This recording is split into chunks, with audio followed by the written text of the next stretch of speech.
Bismillahirrahmanirrahim.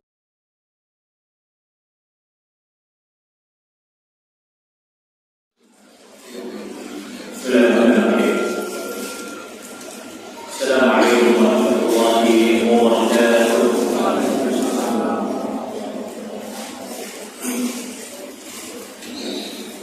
Innal hamdalillah nahmaduhu wa nasta'inuhu wa nastaghfiruh wa na'udzu billahi min shururi anfusina wa min sayyiati a'malina man yahdihillahu fala mudilla lahu wa man yudlil fala hadiya lahu. أشهد أن لا إله إلا الله وحده لا شريك له وأشهد أن محمدا عبده ورسوله. يا أيها الذين آمنوا اتقوا الله حق تقاته ولا تموتن إلا وأنتم مسلمون. يا أيها الناس اتقوا ربكم الذي خلقكم من نفس واحدة وخلق منها زوجها وبث منهما رجالا كثيرا ونساء واتقوا الله الذي تساءلون به والأرحام إن الله كان عليكم رقيبا. يا أيها الذين آمنوا اتقوا الله وقولوا قولا سديدا يصلح لكم أعمالكم ويغفر لكم ذنوبكم ومن يطع الله ورسوله فقد فاز فوزا عظيما. أما بعد فإن أصدق الحديث كتاب الله وخير الهدي هدي محمد صلى الله عليه وعلى آله وسلم وشر الأمور محدثاتها فإن كل محدثة بدعة وكل بدعة ضلالة وكل ضلالة في النار. Hadirin ma'asyiral muslimin, ma'asyiral muslimat, ikhwani wa akhwati fillah, rahimani Allah wa iyyakum. Kita senantiasa berharap kepada Allah Subhanahu wa taala agar Allah Subhanahu wa taala menganugerahkan kepada kita keimanan, ketakwaan, keikhlasan dan keteguhan hati untuk senantiasa ittiba kepada sunnah Nabi sallallahu alaihi wasallam. Kita berharap kepada Allah memberikan kepada kita ilmu yang bermanfaat, dan kita juga berharap kepada Allah agar kita mendapatkan taufik dari Allah Subhanahu wa taala untuk mengamalkan ilmu yang Allah Subhanahu wa taala telah berikan kepada kita. Karena siapa orang yang mengamalkan ilmu, maka Allah akan berikan kepada mereka ilmu yang belum mereka ketahui. Semakin ilmu tidak diamalkan, maka ilmu ini tidak akan bermanfaat bagi pemiliknya. Maka siapa yang mengetahui tentang ilmu, kemudian dia tidak berusaha untuk mengamalkannya, maka ilmu itu akan hilang darinya. Dan mungkin ilmu itu akan bermanfaat untuk orang lain, tapi tidak bermanfaat untuk dirinya. Maka orang yang berilmu hakikatnya adalah mereka yang beramal. Sebagaimana jelas oleh Ibnu Sirin bahwa sesungguhnya orang yang berilmu adalah orang yang beramal. Sedangkan orang yang berilmu yang tidak beramal, maka tidak ada ilmu bagi dia. Karena di dalam Islam seseorang itu bukan hanya diperintahkan untuk menuntut ilmu, tetapi diperintahkan oleh Allah untuk beramal di atas ilmu. Maka kita hadir ke majelis ilmu untuk mengisi hati kita agar diisi hati ini dengan ilmu. Imam Ibnu Qayyim al-Jauziyah rahimahullah taala beliau mengatakan hati yang tidak diisi dengan ilmu, maka hatinya akan gersang, akan dipenuhi dengan kekosongan dan kebodohan, sehingga apa yang keluar dari lisannya yang merupakan bisikan dari hatinya sesuatu yang penuh dengan kejahilan, prasangka, duga-duga, penuh dengan perasaan-perasaan yang kacau. Maka orang yang berilmu dan hatinya dipenuhi dengan ilmu, maka yang keluar dari hatinya dan lisannya adalah kebaikan. Dan tidak ada kebaikan yang lebih besar dari lisan seseorang kecuali berbicara yang baik, yakni berada di atas ilmu atau diri. Karena pilihan bagi seseorang mukmin yang beriman kepada Allah dan hari akhir hanya dua: kul khairan aw yasmut. Dia mampu menggunakan lisannya yang merupakan bisikan dari hatinya, perkataan-perkataan yang baik, perkataan yang diridhai oleh Allah Subhanahu wa taala, perkataan yang akan bermanfaat untuk dirinya dan orang lain, perkataan yang baik. Adapun pilihan yang kedua, apabila seseorang tidak bisa berkata baik, maka hendaklah dia diam dari keburukan. Ini jauh lebih baik daripada seseorang berusaha untuk mengatakan sesuatu yang dia tidak memahami. Bahkan seorang sahabat radhiyallahu ta'ala anhu Ali bin Abi Thalib, beliau mengatakan, hendaklah engkau berbicara ketika engkau ingin diam. Maka bisa jadi apa yang kau ucapkan itu adalah kebaikan, dan hendaklah engkau diam ketika engkau ingin berbicara tentang sesuatu. Jika engkau tidak mengetahui bahwa sesuatu itu adalah baik efeknya. Karena seseorang ini dimasukkan oleh Allah ke dalam neraka ini gara-gara lisannya. Sebagaimana Nabi SAW beliau menyebutkan, innal 'abda la yatakallamu bi kalimat. Seorang hamba apabila mengucapkan dengan ucapan-ucapan satu kalimat dengan lisannya, kemudian mereka tidak peduli lagi apakah Allah ridha dengan kalimat tersebut atau tidak, maka dia akan masuk ke dalam, dimasukkan ke dalam neraka salatul khalifah 70 tahun. Ini gara-gara apa? Lisan. Maka kita jaga lisan kita jaga hati kita. Dan salamatul insan fi hifdzil lisan. Selamatnya manusia ketika dia mampu menjaga lisannya. Dia mengetahui apa yang keluar dari suaranya kebaikan atau dia diam dari keburukan. Itu seorang mukmin. Karena seorang mukmin itu lebih mengkhawatiri sesuatu yang keluar dari mulutnya. Dia lebih mengkhawatiri. Kenapa dia khawatirkan menyakiti saudaranya? Dia khawatirkan bukan nasihat, dia khawatirkan bukan kebaikan. Berbicara tentang agama tanpa ilmu, mengejek, menghina, mengungkapkan sesuatu dengan dusta dan lain sebagainya. Maka lisan ini benar-benar kita jaga. Baik, barakallahu fiik. Kita akan melanjutkan kajian kita dari kitab Riyadhun Nadhirah yang ditulis oleh Syekh Abdul Rahman bin Nasir As-Sa'di rahimahullah taala. Kita sampai kepada bab yang selanjutnya, yaitu kewajiban seseorang mukmin untuk memberikan nasihat kepada sesama muslim, kepada sesama mukmin, dan juga faedah-faedahnya. Yang harus kita pahami, hadis dari Jabir bin Abdullah radhiyallahu ta'ala anhu,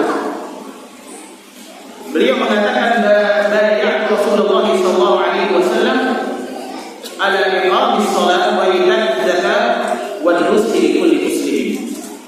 Aku berbayat kepada Nabi sallallahu alaihi wasallam, menjadi setia kepada Nabi sallallahu alaihi wasallam untuk senantiasa menegakkan salat, menunaikan zakat, dan saling memberikan nasihat kepada sesama muslim.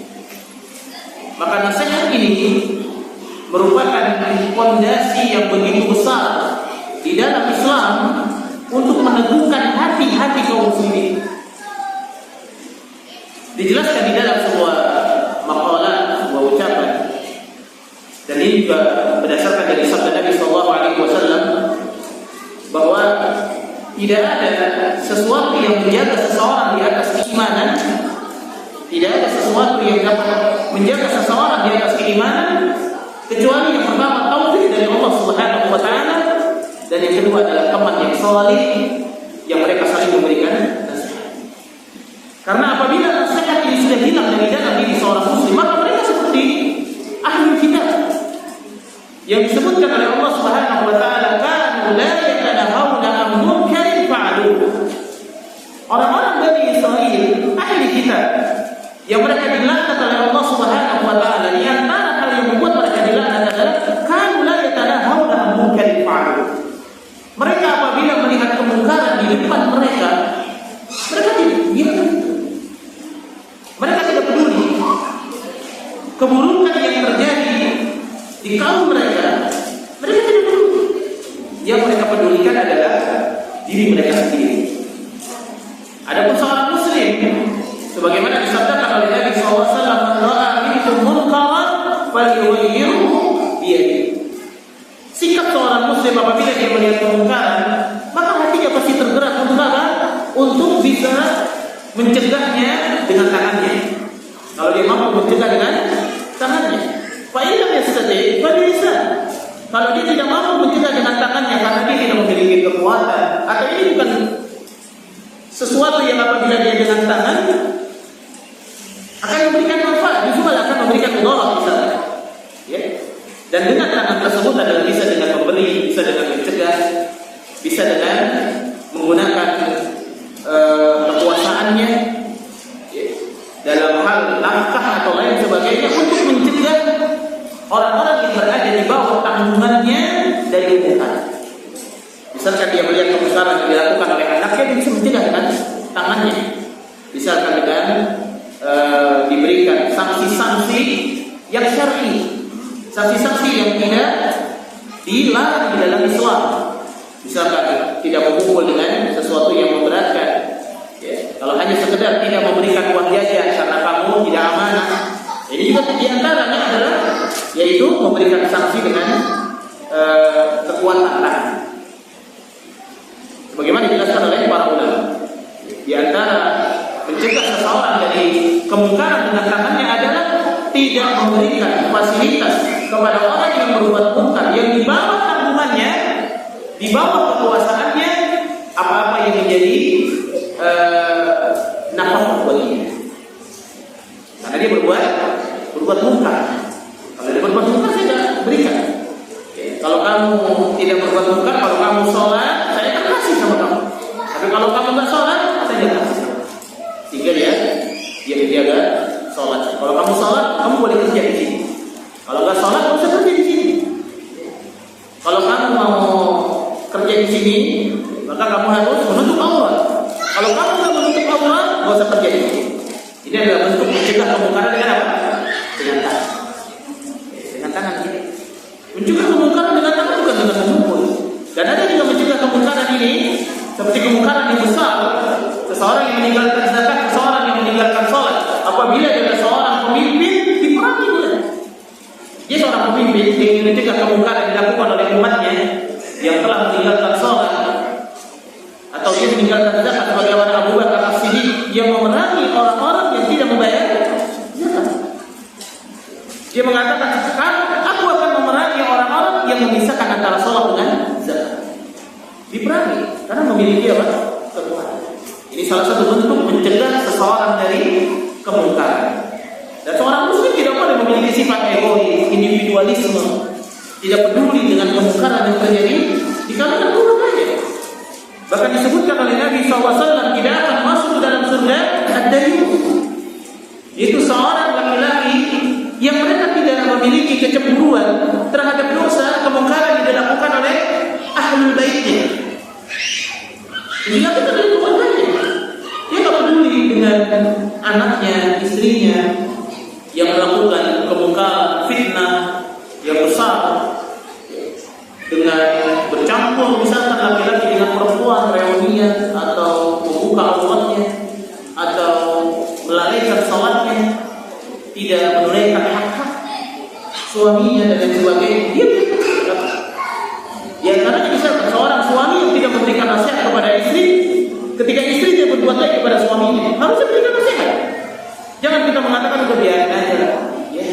Nanti juga dia sadar sendiri, nggak begitu. Ya. Justru yang menyadarkan dia siapa? Syaitan.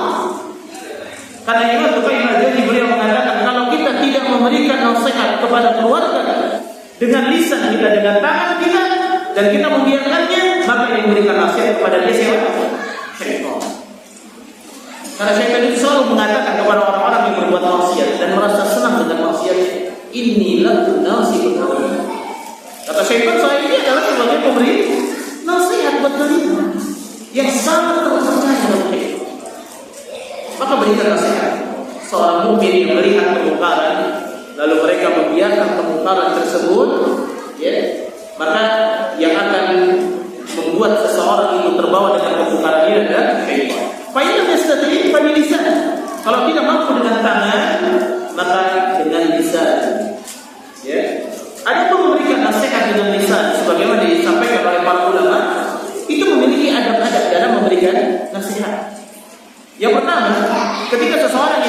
nasihat, dia harus memiliki niat yang ikhlas.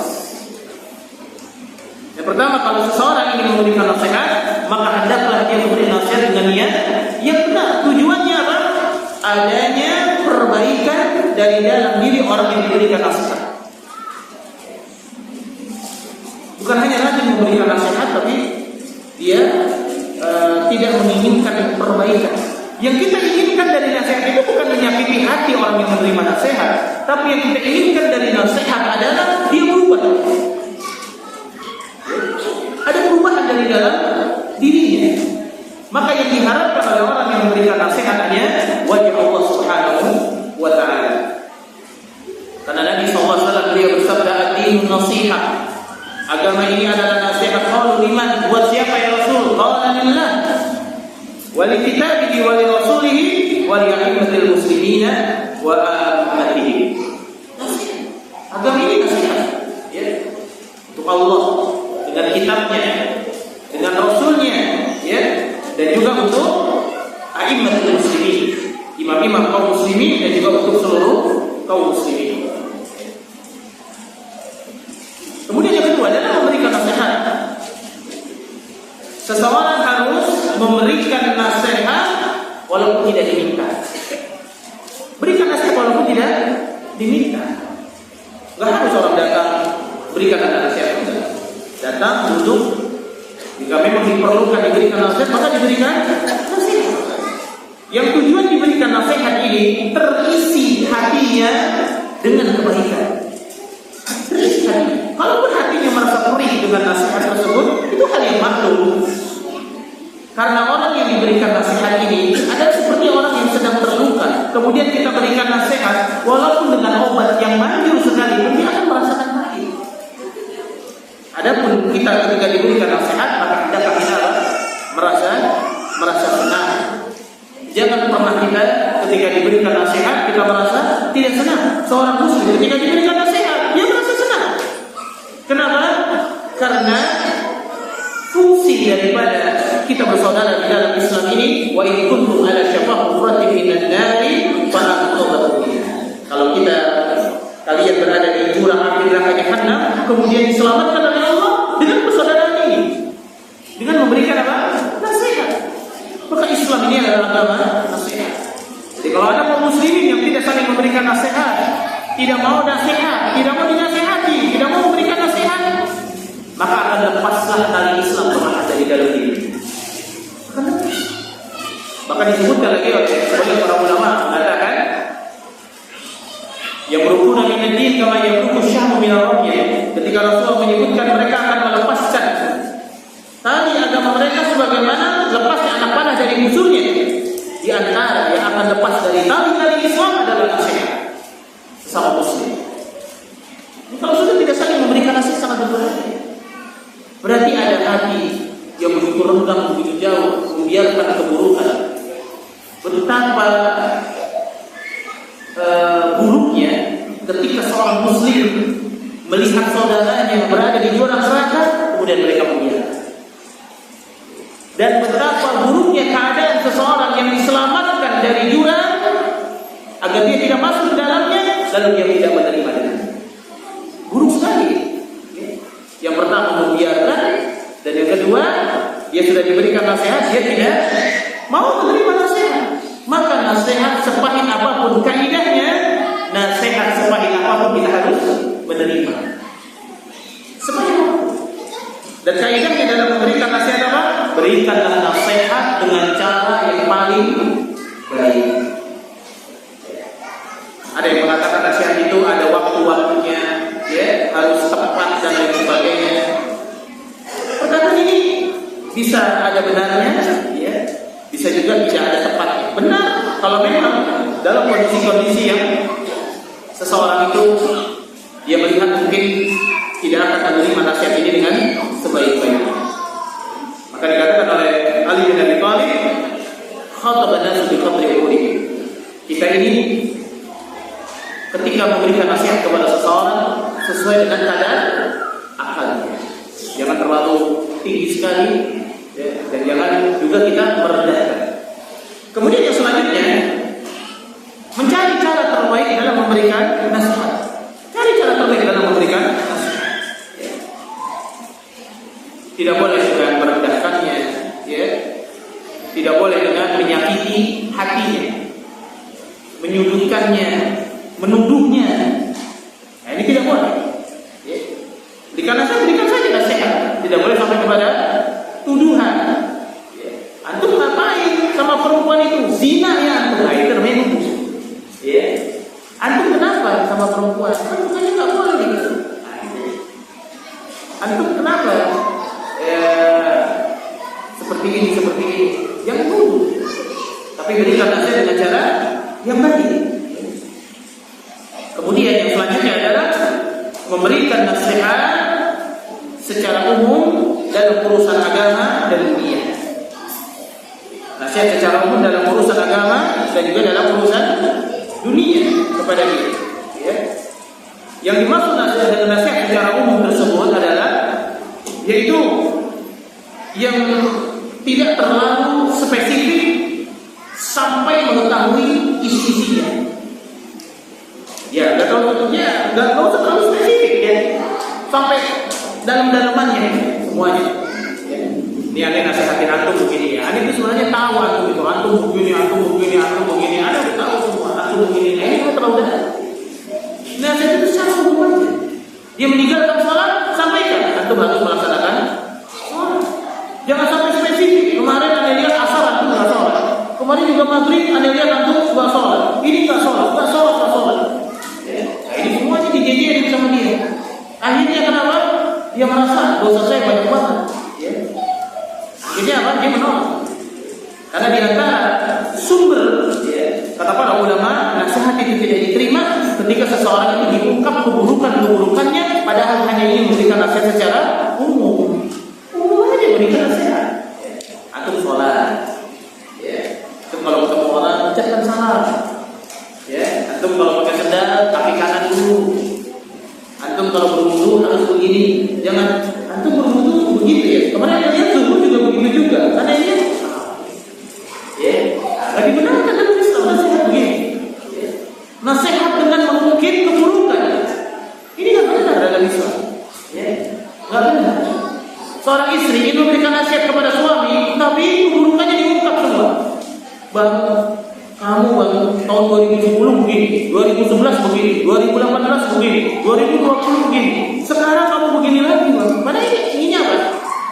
Bang, coba tinggalkan perbuatan tersebut.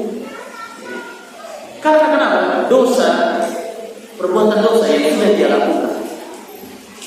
Maka bisa jadi Allah Subhanahu wa taala sudah mengampuni, Allah sudah menutupnya. Dan tidak boleh kita membuka lagi sesuatu yang sudah ditutup oleh Allah, kita tidak boleh membukanya. Seseorang yang pernah melakukan perbuatan keji dulu sebelum menikah, tidak boleh dibuka. Dibuka lagi di sini, dibuka lagi. Dan itu termasuk salah satu yang akan memicu pertikaian. Ketika seseorang mengungkap dosa yang pernah dilakukan dan Allah sudah menutupnya. Bang, kamu kan waktu nikah sama saya, kan kamu kan punya mantannya aja 15 bang. Jadi pokoknya kalau kamu pergi luar kota, saya masih curiga aja sama kamu. Padahal nasihatnya apa? Kamu kalau pergi luar kota, kamu jaga diri. Ya, wallahi, ya, tidak ada nasihat yang terbaik kecuali dari orang yang memberikan nasihat menginginkan kebaikan. Itu saja. Maka nasihat itu secara umum dalam perkara akhirat juga dalam perkara dunia. Jangan secara khusus dia mendalam. Akhirnya tidak ada faedah daripada nasihat itu. Mungkin keburukan masa lalu, ya, dan lain sebagainya. Ini dalam Islam tidak dibenarkan. Allah sendiri akan membuka di dosa yang dilakukan oleh seseorang apabila dia membuka kepada manusia. Kata Nabi Sallallahu Alaihi Wasallam, sesungguhnya Allah Subhanahu Wa Taala mengampuni dosa hamba-hambanya. Ini mujahidun, ya, kecuali orang-orang mujahid. Mujahid ini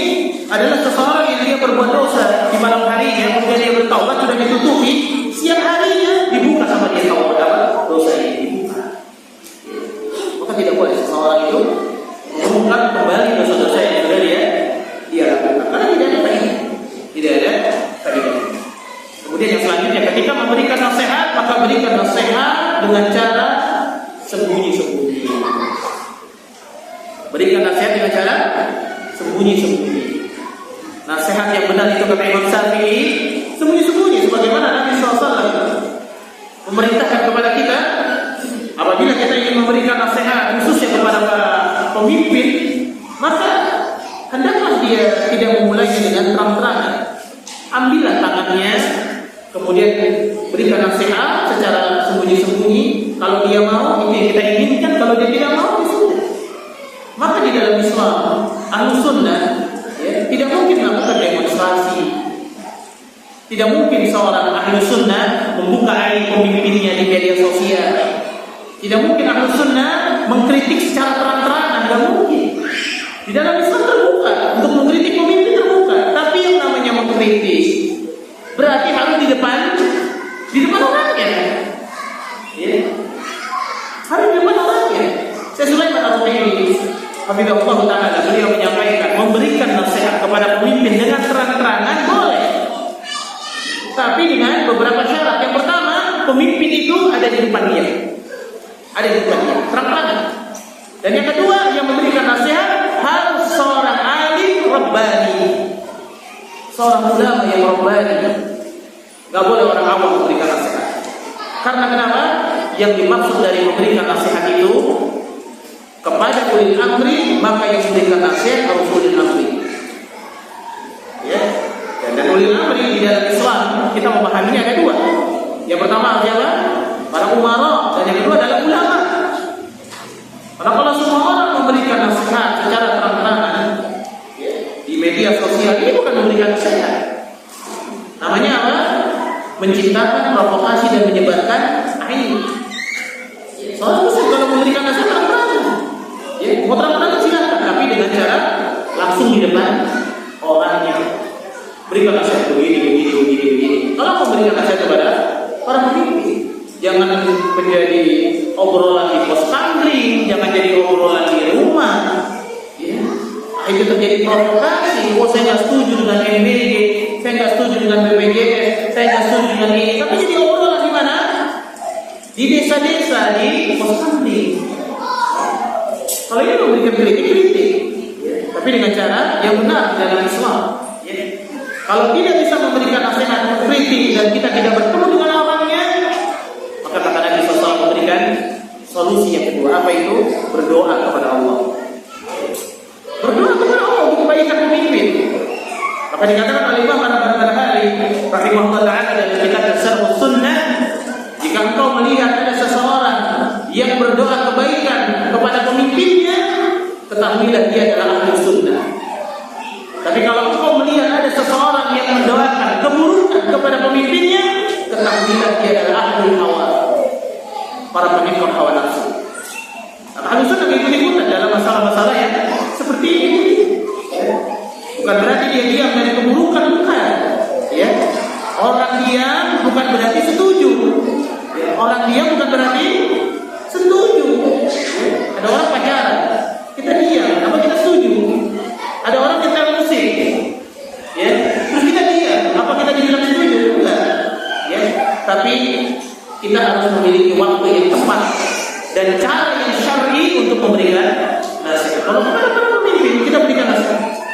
Kalau ibunya jalan sembunyi-sembunyi, kita berikan nasihat. Kalau tidak, baik. Barakallahu fiik. Kemudian Imam Syafi'i di dalam sebuah syair beliau mengatakan, berilah nasihat kepadaku ketika aku sedang sendiri, kata beliau, dan jauhilah memberikan nasihat di tengah-tengah keramaian. Karena nasihat di tengah-tengah manusia itu termasuk satu jenis pelecehan yang aku tidak suka mendengarnya. Jika engkau menyelisih dan menolak saranku, maka janganlah engkau marah jika kata-katamu tidak akan aku turuti. Sebuah syair daripada Imam Asy-Syafi'i rahimahullahu ta'ala. Baik, barakallahu fiik. Rasulullah SAW beliau bersabda bahwa agama ini adalah nasihat. Rasulullah memberitahukan sebuah kabar yang berisi perintah dan anjuran untuk memberi nasihat, bahwa semua isi agama ini semuanya berisi nasihat. Ya, Syekh Muhammad As-Sadi beliau mengatakan semua semua agama ini berisi nasihat. Al-Quran isinya apa? Nasihat. Hadis isinya nasihat. Dan juga para ulama mengatakan az-dzikra fa inna dzikra tanfa'ul mu'minin, sesungguhnya zikir itu adalah akan menghidupkan, bermanfaat untuk para mukmin. Yang dimaksud dengan az-dzikra diantaranya adalah memberikan nasihat, mengingatkan seseorang tentang kehidupan akhirat. Itu zikr. Maka siapa yang meninggalkan nasihat, maka akan lepaslah dari dalam dirinya muncul keimanan. Dan kemudian kata Nabi SAW bahwa memberikan nasihat adalah merupakan tanda kecintaan seseorang kepada saudaranya. Tanda seseorang yang mencintai saudaranya adalah dengan memberikan apa? Nasihat. Dan seorang mukmin kepada mukmin yang lainnya memiliki hak yang harus kita penuhi. Di antaranya, wa idza sahata fa apabila mereka meminta kita untuk nasihat kita, berikan nasihat. Sekarang banyak orang-orang yang bikin konten-konten kreator itu. Bang, kata-kata hari ini, Bang. Apa ya? Bang, kata-kata hari ini. Ini diberikan nasihat. Maka ketika kita diminta untuk memberikan nasihat, maka kita berikan nasihat sesuai dengan kemampuan kita. Baik. Dan beliau menyampaikan maksudnya, yang dimaksud dengan seluruh agama yang berisi nasihat adalah siapa yang menegakkan nasihat, maka ia telah menegakkan agama. Siapa yang menegakkan nasihat, maka dia telah menegakkan agama. Lalu beliau memberikan sebuah penafsiran guna menghilangkan ketidakjelasan dan mencakup segala keadaan, dan bahwa objek nasihat itu ada 5. Objek nasihat ada 5. Lillah wa li kitabihi wa li rasulihi wa li a'immatil muslimin wa amalihi. Ada 5. Ya.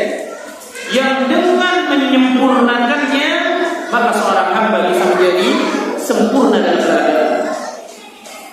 Adapun nasihat bagi Allah Subhanahu wa taala, beliau menjelaskan. Adapun nasihat bagi Allah, apa dimaksud nasihat bagi Allah adalah menegakkan hak-hak Allah Subhanahu wa taala, yaitu tauhid. Tidak berbuat syirik.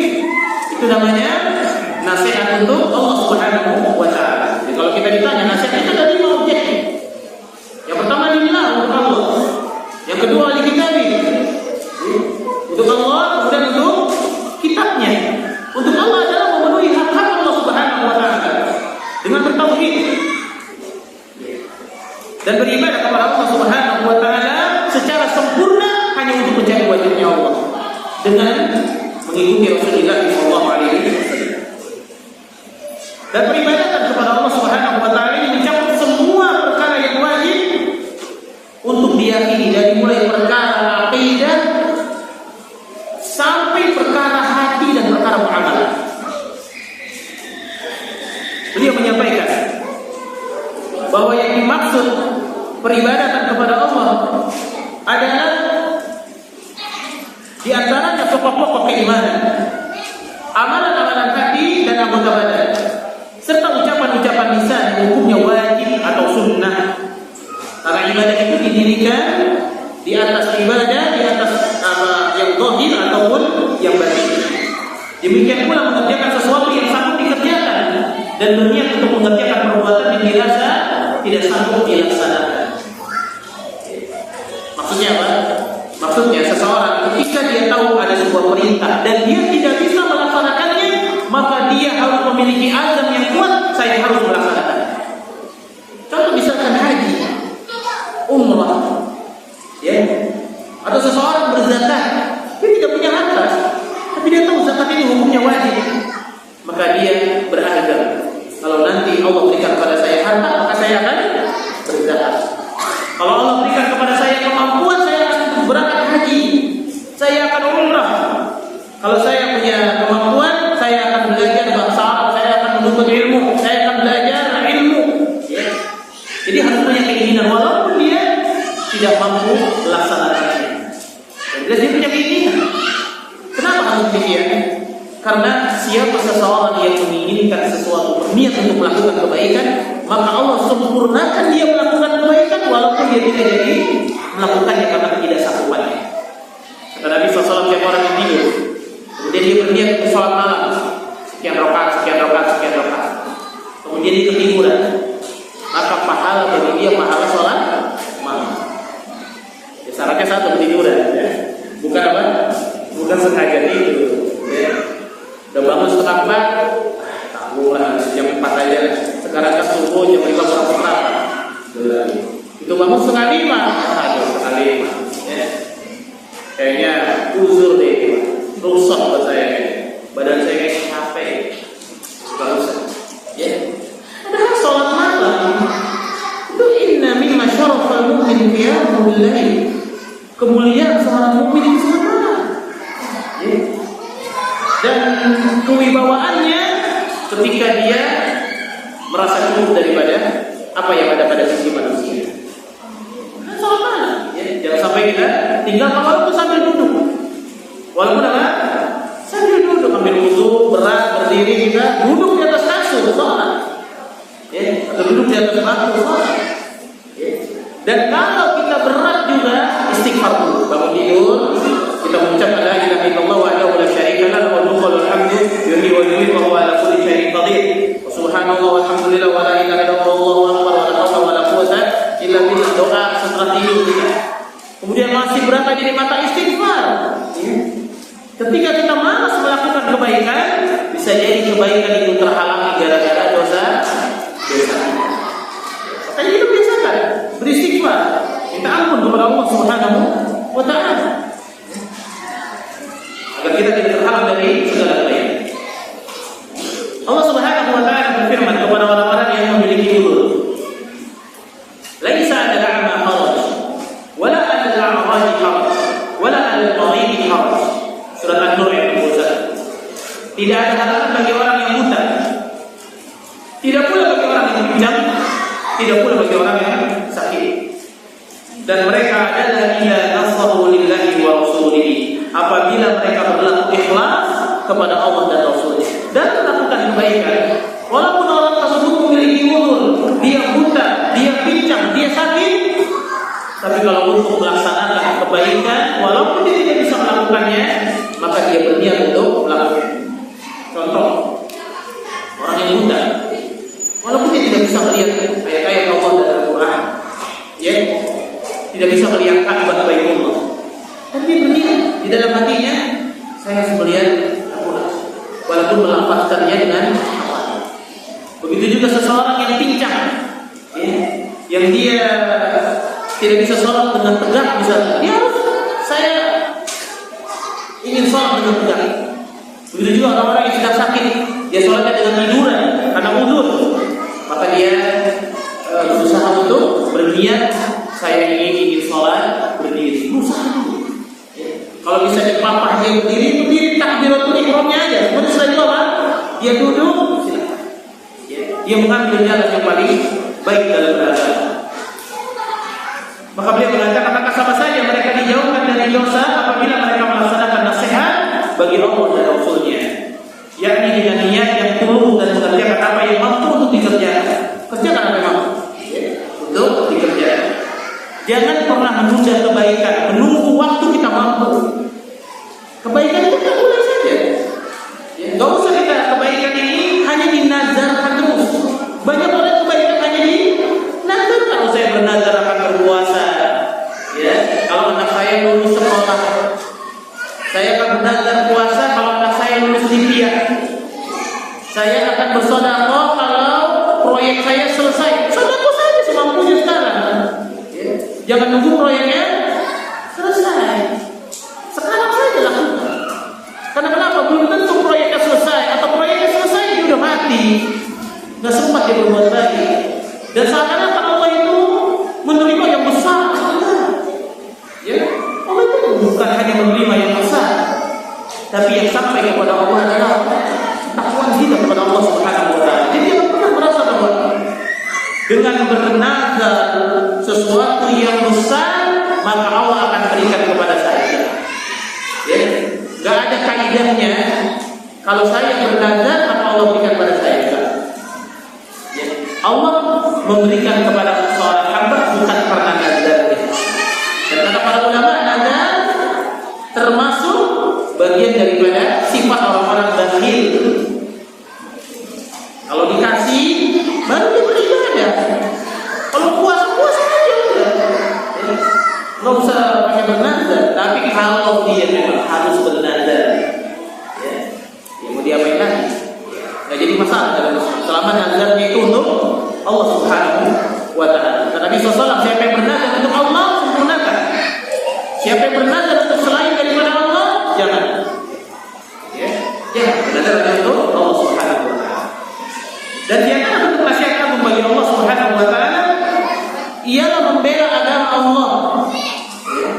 Apa yang dimaksud nasihat untuk Allah? Maksudnya adalah membela agama Allah Subhanahu wa Ta'ala. Kemudian mencela subhat orang-orang yang membuat kebatilan. Ya, mencela subhat orang-orang yang melakukan kebatilan, mencela subhatnya. Ya, ini subhat, ini perbuatan buruk, ini akidah yang sesat, akidah yang tidak benar. Ya, ini pemahaman yang muhdatsah, yang baru dalam agama. Nah, itu jelaskan. Dan mencela subhat orang-orang yang berbuat kebatilan, ini bagian daripada nasihat untuk Allah Subhanahu wa Ta'ala. Menjaga agama Allah, menjelaskan keindahan agama, lahir ataupun batinnya, khususnya pada waktu di mana materi keduniaan dipertuhankan oleh manusia. Kata beliau, khususnya ketika materi harta dipertuhankan oleh manusia, sehingga mayoritas manusia terjerumus ke dalam perhiasan dunia. Dengan akal rusaknya mereka mengira bahwa itulah tujuan mereka, puncak keindahan dan kesempurnaan, dan mereka sombong kepada ayat-ayat Allah Subhanahu wa Ta'ala. Allah mengatakan, innal ladzina la yarjuna liqa'ana, sesungguhnya orang-orang yang tidak berharap perjumpaan dengan kami, walau bil hayati dunya, dan mereka ridha terhadap kehidupan dunia, watma'annu biha, kemudian mereka merasa tenang dengan dunia. Kalau dikasih dunia, tenang mereka. Seakan-akan dunia merupakan apa? Kehidupan yang sebenarnya adalah mendapatkan apa? Dunia. Kalau tidak mendapatkan dunia, dia tidak merasa senang. Sebagaimana orang-orang yang mereka beragama ini berada di pinggiran. Kalau mereka mendapatkan apa yang mereka inginkan, nah mereka tenang. Kalau nggak dapat, mereka jatuh. Yang kalah, maka jelaskan kepada mereka, ya, tentang bahaya daripada dunia, perhiasannya dan sebagainya. Ya. Dan juga ada pun kata beliau, rahimahullah taala, kebahagiaan seseorang itu harus berada di atas agama. Ya. Maka jelas bagi orang-orang yang adil bahwa tidak ada kebahagiaan yang hakiki di dunia ini. Sedangkan kebahagiaan dunia sebenarnya hanyalah urusan-urusan materi biasa saja. Apabila kosong dari ruh agama, maka ini merupakan kebinasaan dan kehancuran bagi pemiliknya. Ya. Maka hal tersebut kita lihat, ya, banyak orang-orang yang hanya mereka memperbudak dirinya dengan dunia dan mereka tidak mendapatkan apa-apa dari dunia ini. Karena kata Nabi SAW, orang yang diperbudak oleh dunia tak akan dapat dia dari dunia. Tak akan dapat. Dia tidak akan mendapatkan apa kecuali kehinaan. Dunia ini semakin kita diperbudak oleh dunia, semakin jauh kita dari Allah. Gak ada yang kita banggakan dari dunia, gak ada yang kita banggakan. Dan kemudian dia menyampaikan, ya, realita yang ada adalah saksi terbesar dalam hal tersebut. Sebab urusan-urusan dunia pada waktu sekarang ini terus naik tingkatannya, dan sulit bagi orang-orang yang fasih sekalipun untuk menjelaskannya kepada manusia. Meski demikian, kata beliau, apakah mereka hidup penuh dengan kebahagiaan, nyaman dan baik dengan diri mereka sendiri atau orang lain dan umat selain mereka, atau sebaliknya? Tidaklah mereka berhasil keluar daripada malapetaka, melainkan akan disambut dengan kebinasaan. Ini masalah dunia. Tidaklah lebih besar. Cinta dunia malah petaka, mati kebinasaan yang jauh lebih besar. Gak dapat apa-apa. Ya. Dan tidaklah mereka berhasil melepaskan diri dari musibah dan siksa, melainkan mereka akan masuk dalam azab yang lebih mengerikan. Orang yang cinta kepada dunia, dia akan terus mendapatkan musibah dalam hidupnya. Musibah apa? Ketidaktenangan, bakhil, merasa kurang, merasa fakir. Itu keadaan yang paling menyakitkan hati seseorang.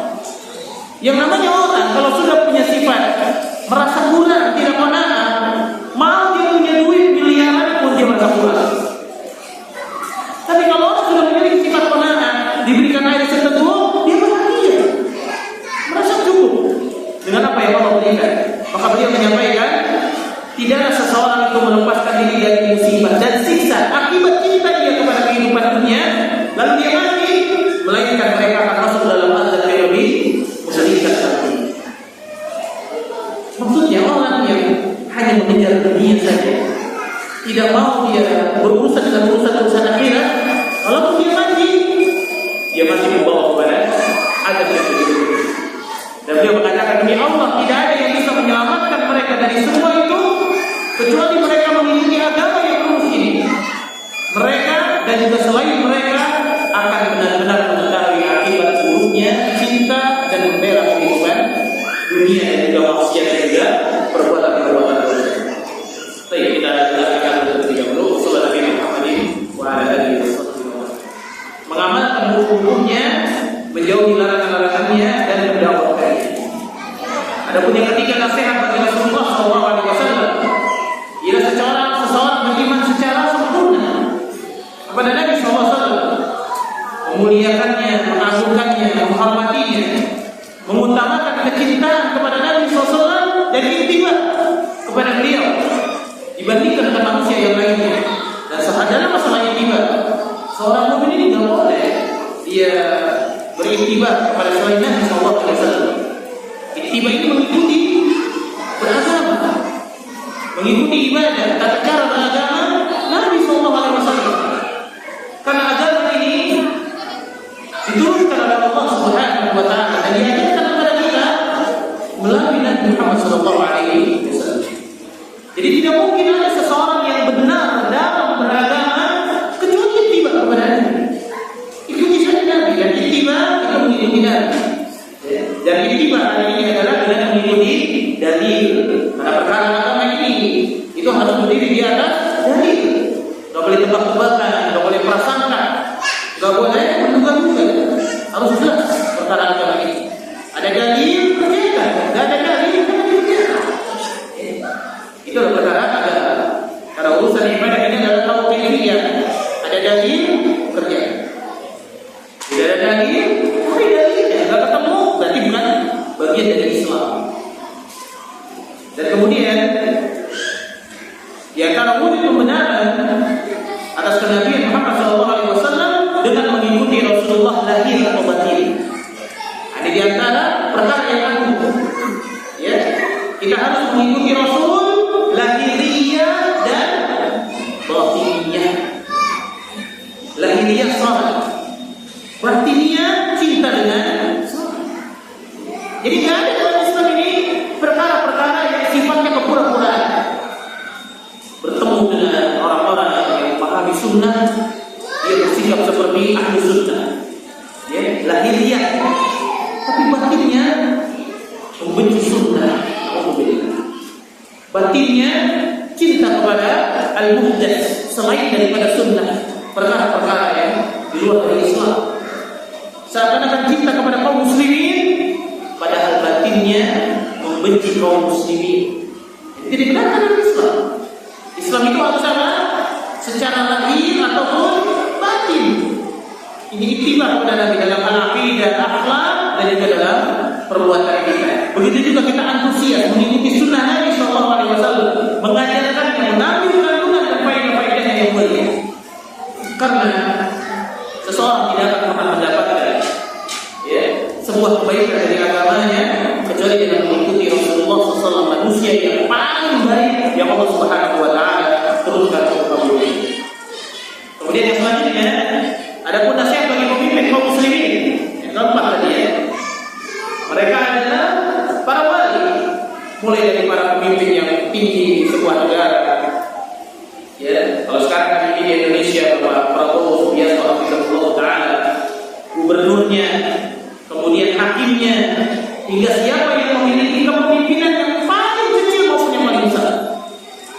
RT itu paling kecil.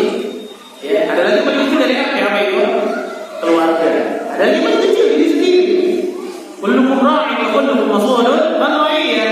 Setiap kali itu menjadi pemimpin akan ditanya oleh Allah terhadap pemimpin lainnya. Ya, maka memberikan nasihat kepada pemimpin kita, ya, dengan cara yang baik. Seperti apa? Dijelaskan, ya, bahwa mengakui kedudukan mereka, meyakini kekuasaan mereka, mengakui kekuasaan mereka, wajib mentaati mereka dalam perkara yang makruh, tidak keluar dari ketaatan kepada mereka, memerintahkan rakyat untuk taat kepada mereka, pemimpin kita, mematuhi perintah mereka yang tidak bertentangan dengan perintah Allah Subhanahu wa taala dan Rasul-Nya, mengerahkan nasihat kepada mereka semua kemampuan, menjelaskan perkara yang dibutuhkan, ya, dan perkara-perkara yang dibutuhkan oleh masyarakat kita yang mereka untuk mengetahuinya. Setiap orang melakukannya sesuai dengan kemampuannya, mendoakan mereka dengan kebaikan dan taufik. Ahlus sunnah mendoakan kebaikan kepada para pemimpin. Nggak mungkin mendoakan keburukan, nggak mungkin. Kalau ada yang mendoakan keburukan kepada pemimpin, maka Indonesia gelap, pemimpinnya rusak, zalim, membuka aib, bukan Ahlus sunnah. Ya, bukan Ahlus sunnah. Dan itu adalah cara beragamanya orang-orang jahiliyah dari zaman dulu. Kalau mereka menyelisihi pemimpin, mereka senang. Dan apabila ada orang yang mencela pemimpin, mereka bela. Mereka anggap sebagai pahlawan. Tapi kalau ada orang yang memberikan nasihat dengan baik, ya, mendoakan kebaikan kepada pemimpin, mereka anggap sebagai apa? Penjilat. Ya, ini biasa dari dulu memang. Jadi kalau sekarang orang yang memberikan nasihat untuk mendoakan pemimpin dengan cara yang baik, ya, kemudian tidak demonstrasi, lalu dianggap penjilat, itu biasa. Karena zaman dulu juga begitu, ya. Tapi dianggap buruk oleh orang-orang yang tidak berpegang kepada sunnah. Ya. Beliau mengatakan sebab kebaikan mereka para pemimpin merupakan kebaikan bagi rakyat. Tidak mengolok-olok mereka dan tidak mencela mereka, tidak pula menyebarkan sifat-sifat buruk mereka. Sebab ini merupakan keburukan, bisa berbahaya dan kerusakan akan semakin besar. Ini nasihat untuk para pemimpin. Di antara nasihat bagi mereka, berhati-hati dalam memberi peringatan kepada mereka terhadap hal-hal yang buruk yang berada di atas. Siapa yang melihat dari mereka sesuatu yang tidak baik, hendaklah ia mengingatkannya secara rahasia, tidak terang-terangan, dengan lemah lembut, bukan sesuai dengan kedudukan mereka. Para ulama yang akan memberikan apa? Nasihat, sehingga maksud yang diinginkan bisa tercapai. Ini diperlukan bagi setiap orang-orang yang beriman kepada Allah Subhanahu wa taala. Dan beliau menyampaikan, berhati-hatilah dalam memberikan nasihat kepada mereka. Ya, berilah nasihat dengan cara yang terpuji, jangan sampai merusak hatimu dengan menginginkan pujian orang lain. Jangan kita menginginkan kebaikan dari pemimpin kepada kita, seperti memberikan upah atas nasihat kita. Tidak demikian dalam Islam. Jadi Islam memberikan nasihat kepada para pemimpin dengan cara yang baik. Adapun memberikan nasihat kepada kaum muslimin secara hukum, kepada siapapun kita berikan nasihat, kepada diri kita dan juga kepada keluarga kita. Semoga Allah memberikan kebaikan kepada kita dan menjauhkan kita dari segala keburukan. Itu yang bisa sampaikan.